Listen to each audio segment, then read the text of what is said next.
start with the end in mind. When you're clarifying your goals and your dreams and your desires, be specific to the point of exactly what you want, because there's power in the word no. And that's it. No means you get to say more yeses. You can say yes to the family, yes to the friends, yes to the finances, yes to the fitness, by saying no and declining invitations to certain events or certain points of distraction. Your life will become much clearer. You have a lot more fun, and you get to be in the driver's seat, not letting life drive you wherever it wants to take you. Welcome to the Contrarian Capitalist Podcast, the ultimate destination for accredited investors and entrepreneurs seeking alternative wealth building strategies. Discover how to fast-track your journey to wealth and time freedom by thinking outside the box. If you're ready to join the ranks of the Contrarian Capitalists and learn the most effective ways to reach your financial goals faster, you're in the right place. Let's get started with today's episode of the Contrarian Capitalist Podcast. Thank you once again for joining another episode of the Contrarian Capitalist Podcast. I'm your host and your favorite silverback, Sylvania Harrod. And on today's episode, Contrarians, I want to talk to you about the real reason behind the game of acquiring assets. So for most of us, we're in a space where we're working a 9 to 5. We're doing something of nature in order to get an exchange of currency. Like there's certain kind of value exchange that we're doing in life. And there's a big difference I've noticed when I'm around wealthy individuals versus those that are not. And for those that are new listeners, welcome. But when I think of wealth, I think of something as rich normally screams at you. Wealth whispers. I've sat across from people that look like just regular old people doing things. I was out in the mountains of Tennessee this week, but their family is like has just massive amounts of wealth, but it didn't really change who they were. And what you realize when you're around those people and the way they move is just so different than anything else, because they've already broken through the Maslow's hierarchy of needs of like they're at self-actualization. So because they've already moved to that phase, it's more about time than anything else. Where they want to spend their time is based on and drives their quality of life. Unless they're a prisoner of their own success. Some people are just prisoner of their own success and they just need to work and they have to do that thing and they can't actually stop and slow down and spend it. I don't care how a person spends their time. That's their choice. I don't write their chapters in the book of life. It's really up to them. But the thing I want you to know is that time is actually the reason that drives all of the equation. Accumulation is meant because in different phases and different places in life, you may need to use those resources. Think of it this way. Like back in the day, we used to be hunters and gatherers. And if we knew that winter was coming, what would we do? We would stock up. We would go ahead and we would hold on to meat. We would our grains, our nuts, our seeds, all those things we would store in bulk because we knew at some moment or time winter was coming. And once winter came, you had to make sure you had enough sustenance so that you and your family and those that are around you were good in your tribe. So that was the basis of it. Knowing that we are a tribe-based community, like that's just how we're wired as humans, there are certain things you need to have when it's time for the harvest. You need to prepare. You need to build those moments. And the reason why you're listening to this podcast is that simply, I am here to save you the most precious, valuable resource in the world, which is your time. That's the gift, and that's the reason why I even started this in the first place, was I wanted to share the things that I'm learning on my journey, not as a place of like, I'm telling you what to do, but just giving you an alternative perspective. So as we look at that, and we look at what happens, you gain assets to weather those different storms as they come across. Now, the real thing that starts happening after a certain moment is you start building momentum. As you build momentum, your blueprint of the acquisition of assets can afford you the opportunity to have more time. So I think for one of my friends, he went during, like he was running a business, right? He was running a business and COVID, boom, stopped it, shut him down. Something like 70 plus days, shut down. Membership tanked. Responsibility, like his responsibility and like what his monthly expenses didn't change, but his revenue source dried up. So in that moment, he had to make a choice. He had to make a choice of like, do I just lay down and die, or to have to create an alternative strategy that affords me the opportunity that if this situation were ever to arise again, I don't feel the brunt of its impact. So what did he do? He went out and he started acquiring real estate. The thing that I like about real estate is that it's traditionally an asset that doesn't go to zero. So the land, the dirt, the building even burnt down has some type of value to it. So while it can be like an asset that doesn't grow in value and may lose value, it's still worth something. Like unlike like materials of cars, the cars are worth something, but it's never anywhere near the proximity of what it was worth when you bought it and it kept appreciating. So he went out and he acquired assets. And then different things in life happen. Because here's the reality. Let's be real, y'all. There's pre-COVID years and there's post-COVID years. Here we are in 2025. So in 2025, we're at a space where we go, okay, the reality is that, guys, it's April 2025. The world paused 5 years ago. That's half a decade, y'all, if you're counting with your toes. So that was a good period of time. 2015, that felt like yesterday. That was 10 years ago. So what happens? But then when you sit back person today that you were in 2015, if you are, then man, what the hell have you been doing? Life changes. It evolves. You have different desires. You have different wants, depending on what phase of life you're in. So as the different phases keep growing, so should you.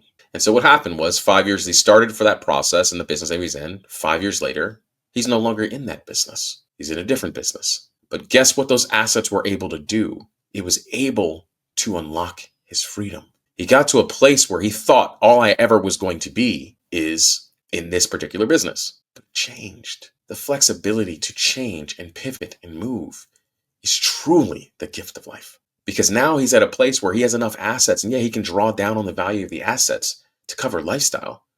But that is the same damn point. No different than when the winter was coming. And so you can draw down on those assets because you have flexibility.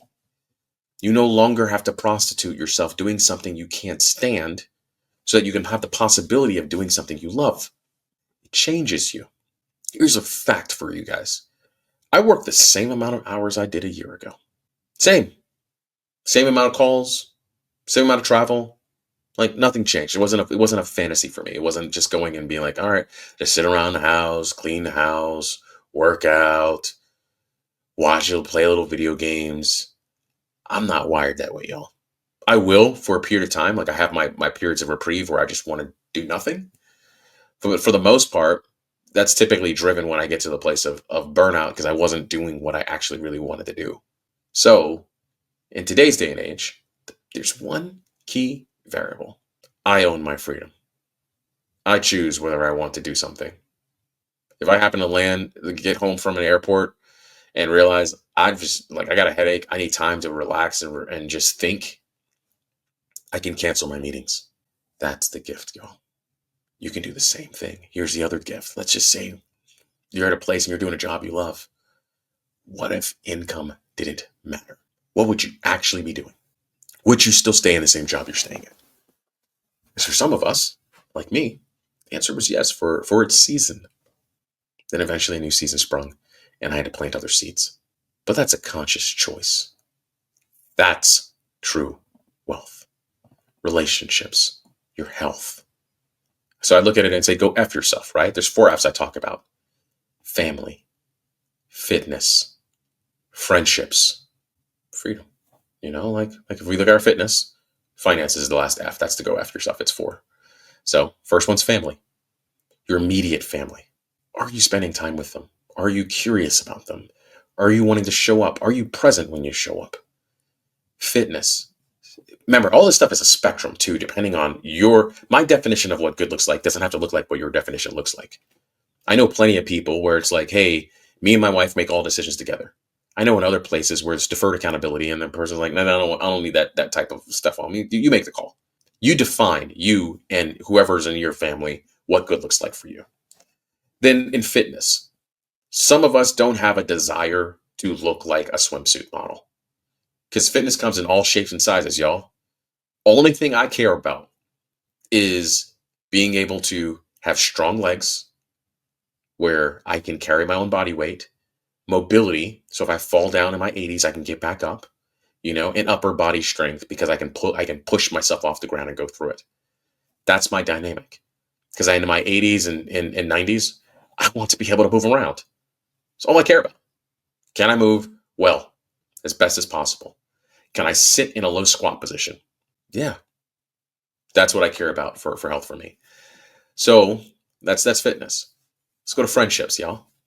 I don't need tons of friends. I only need a couple people that when I'm in my stuff, I can call them and they can bounce things off of me and I can bounce things off of them. Because we're not meant to do this journey alone. Somebody who wants to celebrate for me because sometimes I don't know how to celebrate. It's the gift and the curse of being locked in of what you're doing and enjoying what you're doing every day. You don't get time to step back. But that's the reflection point of humanity. You get to see what's there. And then finance. Yeah, I love finance. I love it. Because accounting is about looking backward. Finance is about creative strategies going forward. That's why I love finance.